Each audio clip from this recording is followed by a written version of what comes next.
So the fascinating thing about Lee Kuan Yew is he took three decisions, really three important decisions right at the beginning for Singapore. Each one of them now seems obvious. Each one at the time was deeply contested. Number one, he said everyone's going to speak English in Singapore. Now, there were lots of people who said to him at the time, no, we've been thrown out of Malaysia effectively. We're now a fledgling country, a city-state country. We need to have our own local language. We need to be true to our roots and everything. He said, no, English is the language of the world and we're all going to speak English.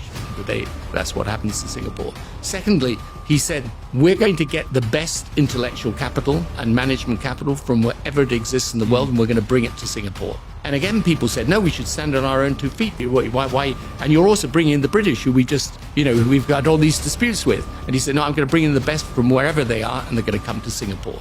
Today, Singapore exports intellectual capital. Right? And the third thing he did was he said there's going to be no corruption. And one of the ways we're going to do that is we're going to make sure our political leaders are well paid, which the Singapore leaders are the best paid in the world by a factor of about 10 for the next person. And there's going to be zero tolerance of corruption. Zero tolerance of corruption. And those are the three decisions that were instrumental in building Singapore today.